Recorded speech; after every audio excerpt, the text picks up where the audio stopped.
जय श्री राम, जय श्री राम, जय श्री राम, जय श्री राम, जय श्री राम। सभी को हमारी प्यार भरे राम राम। सभी को हमारी नमस्कार। सभी बड़ों को सर झुकाकर हृदय से प्रेम से जय श्री राम, जय श्री राम, जय श्री राम। बच्चों को ढेर सारा प्यार। चलो आज समय थोड़ा सा था, सोचा आपसे बातें कर ले। आप सभी विद्वान हो, महान हो, ग्रेट हो। अपने आप स्वयं इस बात की विवेचना करें, व्याख्या करें। एक होता है भय, एक होता है विश्वास। चलो आज भय और विश्वास के बारे में बात करते हैं कि भय क्या होता है और विश्वास क्या होता है। इसको थोड़ा सा समझने का प्रयास करेंगे और हम अपनी विवेक अनुसार, अपनी बुद्धि अनुसार आपको समझाने का प्रयास करेंगे। शायद कुछ लोग समाज के इस बात से सहमत नहीं होंगे, तो उनसे हम हाथ जोड़कर, सर झुकाकर क्षमा याचना मांगते हैं। चलो भय और विश्वास के बारे में बात करते हैं कि भय क्या होता है, विश्वास क्या होता है। देखो, मृत्यु का सभी को भय होता है। मृत्यु का सभी को भय होता है। बच्चा जब पैदा होता है, पहले उस पे बचपन आता है, फिर उस पे जवानी आती है, फिर उस पे बुढ़ापा आता है और फिर उसकी बुढ़ापे से बाद में मृत्यु हो जाती है।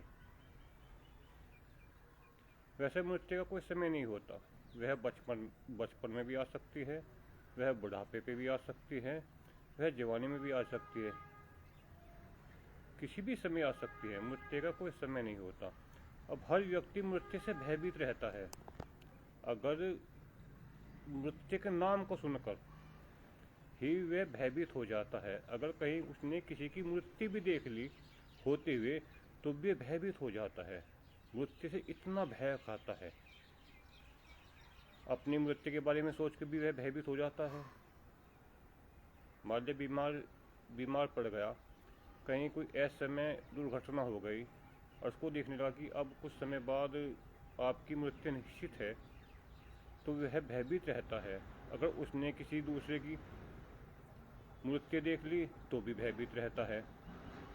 यह तो होता है भय। अब चलो अविश्वास की बात करते हैं। मृत्यु, विश्वास की बात करते हैं। शरीर जब आत्मा से, शरीर को छोड़कर जब आत्मा निकलती है, योगी जन या संत जन इसको मृत्यु नहीं मानते। हम और आप जैसे सामान्य व्यक्ति, जिसकी सामान्य सोच है, सामान्य विवेक है, सामान्य बुद्धि है, वही मृत्यु से भय होता है और मृत्यु के बारे में सोचता है। जबकि जो संत होते हैं, योगी होते हैं, उच्च कोटि के, जिन्होंने जय श्री राम उस परमात्मा का नाम काफ़ी मात्रा में जपा, वह मृत्यु से कभी भयभीत नहीं होता, क्योंकि उनकी मृत्यु की परिभाषा कुछ और होती है। चलो वह भी उनकी परिभाषा आपको समझाने का प्रयास करेंगे। उनकी परिभाषा होती है शरीर से जब आत्मा निकलेगी। देखो, शब्दों पे ध्यान दो। मैं माता पिता के साथ रहता हूँ, भाव देखो और भावनाएं देखो। मैं अपने माता पिता के साथ रहता हूँ, माता पिता मेरे साथ रहते हैं। देखिए, भावनाएं बदली ना। जब आपने कहा कि मैं माता पिता के साथ रहता हूँ, तो माता पिता के प्रति आपकी श्रद्धा, समर्पण और प्रेम दिखाई दिया। जब आपने कहा कि माता पिता मेरे साथ रहते हैं, बहुत से समाज में चर्चा करते हैं, आपस में एक दूसरे पूछते हैं, भाई माँ बाप या माता पिता आपके किसके साथ रहते हैं, तो 90% का यही जवाब होता है कि माता पिता मेरे साथ रहते हैं। अधिकतर यही जवाब आपको सुनने को मिलेगा, हमको भी सुनने को मिलता है जब हम चर्चा करते हैं किसी से। और ज़्यादातर कि माता पिता मेरे साथ रहते हैं, तो इससे क्या अहंकार दर्शाता है। 10% बहुत ही सौभाग्यशाली से आपको के कानों को सुनने को मिलेगा कि मैं माता पिता के साथ रहता हूँ। यहाँ केवल 10% में, मात्र 10% में सुनने को मिला कि मैं माता पिता के साथ रहता हूँ। यहाँ आपके प्रति श्रद्धा, विश्वास, प्रेम, समर्पण दिखाई दिया माता पिता के प्रति। यही ईश्वर के प्रति होता है। जो जीवन में ईश्वर नाम का जप, सुख, समृद्धि, ऐश्वर्य, धन की लालसा, पुत्र की लालसा, जितनी भी संसारिक नौकरी की लालसा, जितनी भी ये संसारिक वस्तु हैं, इनके लिए परमात्मा का नाम जपता है या इनके लिए परमात्मा के लिए कुछ शुभ कार्य करता है, यज्ञ करता है, पुत्र प्राप्ति के लिए, धन प्राप्ति के लिए, मान प्रतिष्ठा के लिए, पद के लिए, या फिर पद के लिए, धन के लिए, प्रॉपर्टी के लिए, आदि के लिए शुभ कर्म करता है, परमात्मा का नाम जपता है इस संसारिक वस्तुओं को इकट्ठी करने के लिए। उसकी वह मृत्यु से भय खाता है और मृत्यु उसी को डराती है। जो इस भाव से जपता है उसमें केवल 10% व्यक्ति आ गए। वे किस तरह के व्यक्ति आ गए? जो कहते हैं कि मैं माता पिता के साथ रहता हूँ। वे नहीं कहते कि माता पिता मेरे साथ रहते हैं, वह कहता है कि मैं अपने माता पिता के साथ रहता हूँ। यहाँ श्रद्धा, प्रेम, विश्वास और समर्पण दिखाई दिया उसकी बातों से। जय श्री राम, जय श्री राम, जय श्री राम भी कहते रहिए। और आपसे हम बातें कर रहे हैं, अच्छी अगर आपको लगे तो सुनते जाइए, कुछ सीखने को मिलेगा आपको। जय श्री राम बोलते रहिए। तो 10% माइए, परमात्मा का नाम इस भाव से जपिए। जय श्री राम मंत्र इस भाव से बोलिए। परमात्मा का सर्वोत्तम नाम जय श्री राम है, वो आप इस भाव से बोलिए कि जब वहाँ मृत्यु मत जोड़िए। अपने मन में ये भाव लाइए कि जब मेरे शरीर से आत्मा निकलेगी वह सिद्धि परमात्मा के धाम तक चली जाएगी। इतना विश्वास रखे किस पर? जय श्री राम जो आपने मुख से बोला, जय श्री राम जो आपने मुख से कहा। अहंकार मत कीजिए, अहंकार में और विश्वास में अंतर होता है, इस चीज को ध्यान रखिए। अहंकार में मत जोड़ना, विश्वास और अहंकार दोनों अलग अलग होते हैं। विश्वास रखिए जय श्री राम पर कि जब मेरी शरीर से आत्मा निकलेगी वह बिना कष्ट के, बिना परेशानी के सीधे परमात्मा के धाम तक चली जाएगी। फिर आपको मृत्यु का भय बिल्कुल भी नहीं रहेगा। चाहे मृत्यु कभी भी किसी भी क्षण आपके पास आ जाए, किसी भी स्थिति, किसी परिस्थिति में आ जाए, जब धीरे धीरे आपके मन का भाव ये बना रहेगा कि मेरी भगवान श्री राम के जो आपने मुख से जपा, जय श्री राम परमात्मा के नाम पर आपका ये विश्वास बना रहेगा कि जब मेरी आत्मा शरीर को छोड़कर निकलेगी तो वह बिना कष्ट, बिना परेशानी, बिना किसी अड़चन के सीधी परमात्मा के धाम तक चली जाएगी। ये विश्वास ही आपको परमात्मा तक ले जाएगा, मोक्ष और मुक्ति को दिलाएगा। अगर किसी वजह से परमात्मा का धाम भी नहीं मिला तो श्री राम जपने के कारण आपका जन्म अगला अच्छे कुल, अच्छे परिवार, अच्छे खानदान, अच्छे स्वास्थ्य, अच्छी मान प्रतिष्ठा वाले परिवार में ही होएगा। ना जय श्री राम पर विश्वास रखिए। इनमें से एक तो निश्चित है, अगर या तो सीधा परमात्मा का धाम प्राप्त होएगा या फिर आपका जन्म बहुत अच्छे कुल में, बहुत अच्छे परिवार में, बहुत अच्छे स्वास्थ्य के साथ, बहुत मान प्रतिष्ठा वाले परिवार में ही आपका जन्म होगा। तो जय श्री राम कहिए। मृत्यु से कभी मत डरिए। 10% में रहिए, 90% में रहने से बचिए। ये कि मैं माता पिता मेरे साथ रहते हैं, इस भाव से, इस प्रेरणा से जपिए आप। जय श्री राम कहते रहिए। आपने समय दिया, आपका बहुत बहुत धन्यवाद। चलो आपको इसे शेयर करी, समझने का प्रयास किए। क्योंकि देखो, आदमी बचपन से लेके या कुछ साल, कुछ महीने जिस भाव को लेके जीता है, चाहे वह स्त्री के भाव को लेके जिए, चाहे वह धन के भाव को लेके जिए, चाहे वे प्रॉपर्टी को भाव को लेके जिए, चाहे वे किसी से ईर्ष्या के भाव को लेके जिए या किसी से प्रेम के भाव को लेके जिए, आदमी लंबे समय तक जिस भाव को लेके जीता है, अंत समय में भी गति उसी के अनुसार होती है।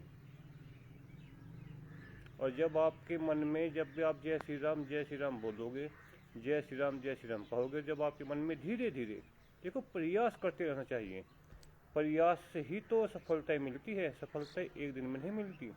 बच्चा अगर आज कक्षा 1 में है तो वे सरकारी नौकरी पर नहीं जाएगा, वो कक्षा 1 में, फिर कक्षा 2 में, फिर कक्षा 3 में, फिर कक्षा 4 में, फिर कक्षा 5 में, फिर कक्षा 6 में, फिर कक्षा 7 में, कक्षा 8 में, कक्षा 9 में, कक्षा 10 में, कक्षा 11 में, कक्षा 12 में, फिर इससे आगे डिग्रियाँ प्राप्त करेगा, वो BA की, LLB की, M.Com की।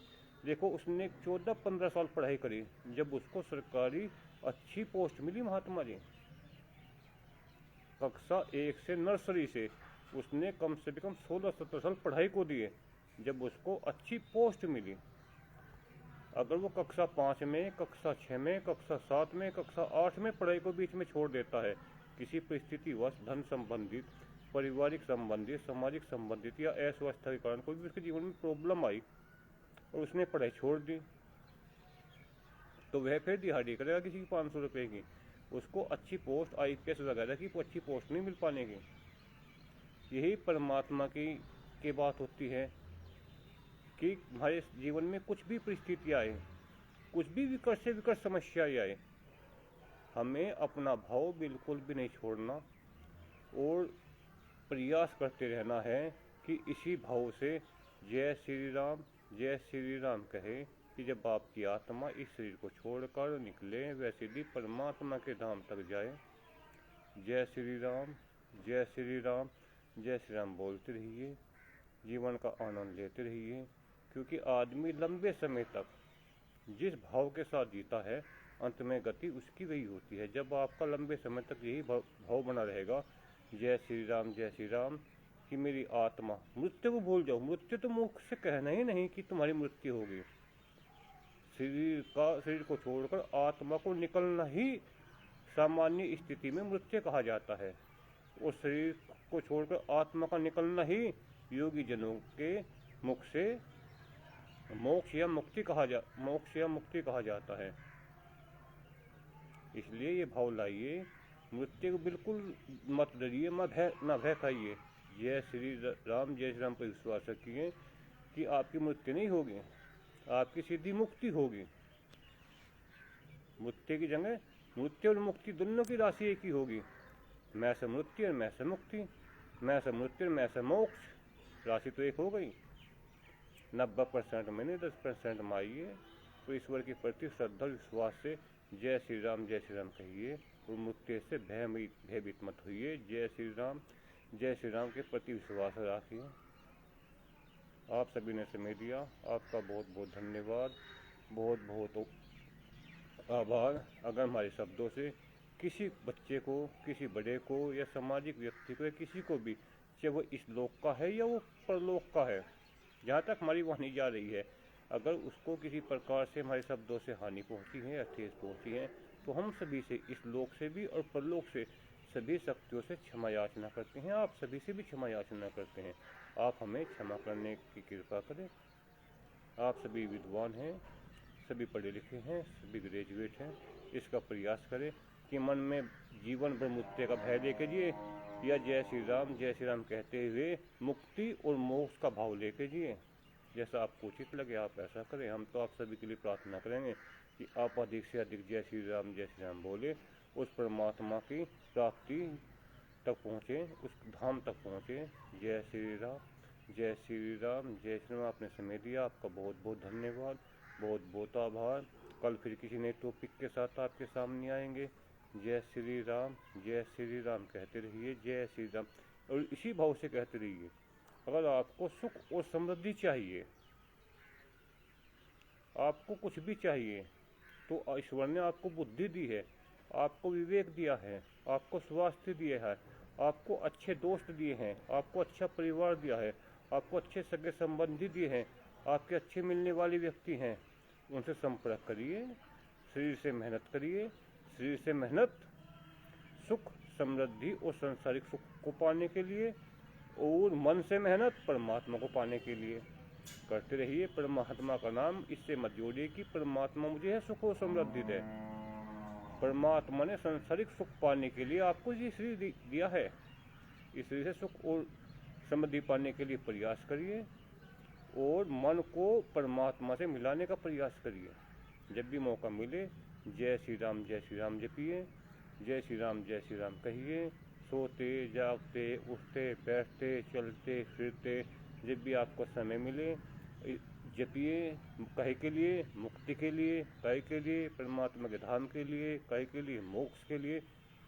और इस वास्ते से अच्छे दोस्त के पास जाए, अच्छे सगे संबंधी के पास जाए, अच्छे रिश्तेदार के पास जाए, जो आपकी नज़रों में कुछ थोड़ा घना अच्छा व्यक्ति हो उसे ढूंढे, प्रयास करें, और जो आपकी संसारिक वस्तुएं हैं उनसे आप उनकी पूर्ति करिए।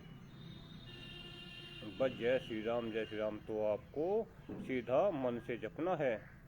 मन कभी कार्य नहीं करता, कार्य हमेशा शरीर करता है। मन तो आलस्य करता है। सुबह उठना है तो उठने नहीं देगा, कहीं धाम पे जाना है तो धाम पे नहीं जाने देगा, स्नान करना है तो स्नान नहीं करने देगा। मन तो हमेशा आलस्य करता है। तो इस मन को बार बार समझाइए, इनको आलस्य मत करो। जय श्री राम जपो और स्वास्थ्य का अपना ध्यान रखो। और स्वास्थ्य से जितनी भी सुख समृद्धि आपको चाहिए, वो सोना हो, चांदी हो, घर की ज़रूरतें हैं, वे आप स्वास्थ्य से पूरी करिए। स्वास्थ्य इसी के लिए होता है कि घर की ज़रूरत पूरी करने के लिए आपने समय दिया। आपका बहुत बहुत धन्यवाद। जय श्री राम।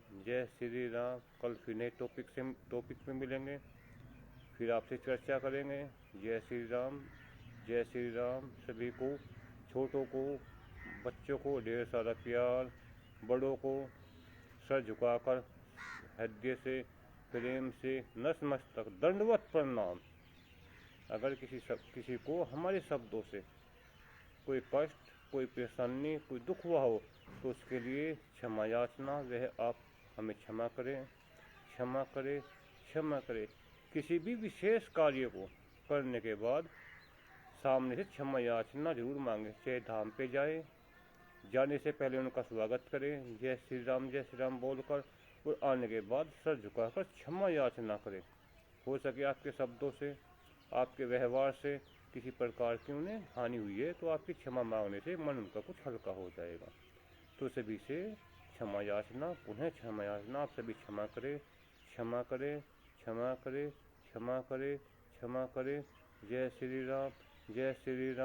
जय श्री राम कहिए। परमात्मा की प्राप्ति के लिए, परमात्मा को पाने के लिए, परमात्मा मोक्ष प्राप्ति के लिए जय श्री राम बोलिए। सुख समृद्धि के लिए नहीं ईश्वर से सुख समृद्धि मांगना, केवल मोक्ष मांगना, मुक्ति मांगना। जय श्री राम। जो कुछ भी तुम्हें चाहिए संसार की वस्तुएं, तो अपने शरीर से कमाए, किसी अच्छे कार्य को करें जो आपको अच्छा लगे, अपनी ज़रूरतों को पूरी करें और जय श्री राम कहते रहिए। जय श्री राम कहते रहिए, जीवन का आनंद लेते रहिए। जय श्री राम कहते रहिए, जीवन का आनंद लेते रहिए। जय श्री राम कहते रहिए, जीवन का आनंद लेते। जय श्री राम। ओम जय श्री राम। ओम।